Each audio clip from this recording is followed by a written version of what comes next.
22 ଏମାନଙ୍କୁ ମିଳିବ ସୁଭଦ୍ରା ଟଙ୍କା। ତ ଦର୍ଶକ ବନ୍ଧୁ, ଜାନୁଆରୀ 22 ତାରିଖରେ ସୁଭଦ୍ରା ଯୋଜନାର ମା'ମାନଙ୍କୁ ସୁଭଦ୍ରା ଟଙ୍କା ମିଳିବ। ଏନେଇ ବିଧିବଦ୍ଧ ଭାବେ ତ ସରକାର ତରଫରୁ ଘୋଷଣା କରାଯାଇଛି।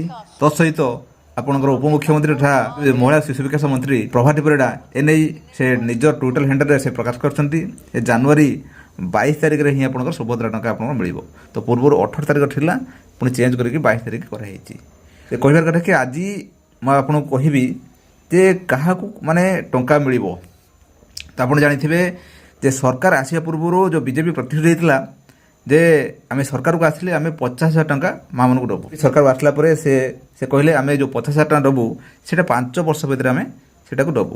ତ ଏ ନେଇ ଆପଣଙ୍କର ବର୍ଷକୁ 10,000 ଟଙ୍କା ଆଉ 6 ମାସକୁ 5,000 ଟଙ୍କା ହେଉଛି ସରକାର ଦେଉଛନ୍ତି। ତ ଏ ନେଇ ଆପଣଙ୍କର ଯେଉଁ 22 ତାରିଖର ଟଙ୍କା ଯେଉଁ ଆସିବ, ମୁଁ ଆପଣଙ୍କୁ କହିଲି 22 ତାରିଖର ଏଠି ଆପଣଙ୍କର ପ୍ରଥମ କିସ୍ତିର ପଇସା ଟଙ୍କା ଆସିବ ଯେଉଁଟା ଆପ୍ଲାଏ କରିଥିବେ, ତା ସହିତ ବାକି ଯେଉଁ କିଛି ଥିବ ସେ ପଇସା ମିଶିକି ଟଙ୍କା ଆସିବ। ମୁଁ ଆପଣଙ୍କୁ ଟୋଟାଲ୍ ଆପଣଙ୍କୁ କହିଦେଉଛି ଯେ ଟୋଟାଲ୍ ଯେଉଁ ଆପଣ ହିତାଧିକାରୀମାନଙ୍କୁ ଟଙ୍କା ବଣ୍ଟନ କରିବେ ଇଏ ହେଉଛି ଆପଣଙ୍କର 4,57,618 ଜଣ ହିତାଧିକାରୀଙ୍କୁ ସରକାର ଟଙ୍କା ବଣ୍ଟନ କରିବେ। 4,57,618 ଜଣ ଆକାଉଣ୍ଟକୁ ଟଙ୍କା ଆପଣଙ୍କ ଆସିବ। 1,78,000 ହିତାଧିକାରୀ ହେଉଛନ୍ତି ପ୍ରଥମ ଥର ସେ ଟଙ୍କା ପାଇବେ।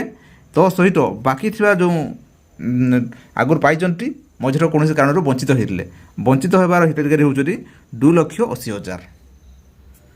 ଏ ବାକି 2,80,000 ପାଇବେ। ଆଉ ପ୍ରଥମ ଥର ହେଉଛି ଆପଣଙ୍କର 1,78,000।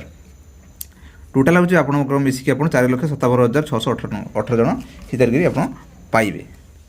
ଇଏ ହେଉଛି ତା ସହିତ ଯେ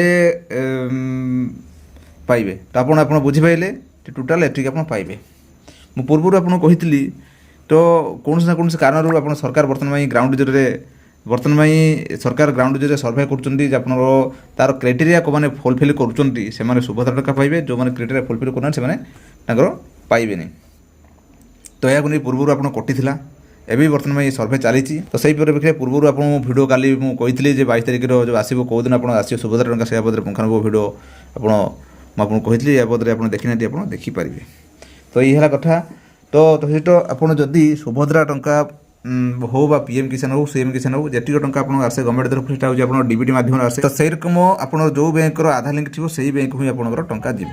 ତ ସେଥିପାଇଁ ଯଦି ଆପଣଙ୍କର ଜାଣିନିଅନ୍ତୁ କେଉଁ ବ୍ୟାଙ୍କକୁ ଆପଣ ଟଙ୍କା ଯିବ, ଆପଣ ଏବେଠୁ ଆପଣ ଜାଣିନିଅନ୍ତୁ ଯେଉଁ ବ୍ୟାଙ୍କରେ ଆପଣଙ୍କର ଆଧାର ଲିଙ୍କ ଥିବ ସେହି ବ୍ୟାଙ୍କକୁ ଆପଣଙ୍କର ସୁଭଦ୍ରା ଟଙ୍କା ଯିବ। ବନ୍ଧୁ, ଇଏ ତ ଆପଣଙ୍କୁ କହିଗଲି ସୁଭଦ୍ରା ଯୋଜନାର ଗୋଟେ ଗୁରୁତ୍ୱପୂର୍ଣ୍ଣ ଅପଡେଟ୍, ଯେଉଁଟାକି ଆପଣଙ୍କର କେଉଁମାନେ ଆପଣ ଟଙ୍କା ପାଇବେ ଆଉ କେଉଁମାନେ ଟଙ୍କା ପାଇବେନି, ଆଉ କେଉଁଦିନ ଆପଣ ଟଙ୍କା ପାଇବେ। ତ ସେ ବାବଦରେ ପୁଙ୍ଖାନୁପୁଙ୍ଖ ଭିଡ଼ିଓ କହିଲି। ଦର୍ଶକ ବନ୍ଧୁ, ଯଦି ଆପଣମାନେ ଏବେ ସୁଦ୍ଧା ଆମ ଚ୍ୟାନେଲରେ ଅଛନ୍ତି, ଆମ ଚ୍ୟାନେଲ ସବସ୍କ୍ରାଇବ୍ କରନ୍ତୁ। ତାହା ସହିତ ଆପଣ ଯଦି ଫେସବୁକ୍ରେ ଆପଣ ଦେଖୁଛନ୍ତି ଆମ ପେଜକୁ ଫଲୋ କରିବା ପାଇଁ ଭୁଲନ୍ତୁନି। ଦର୍ଶକ ବନ୍ଧୁ, ରହିଲି, ନମସ୍କାର, ଜୟ ଜଗନ୍ନାଥ।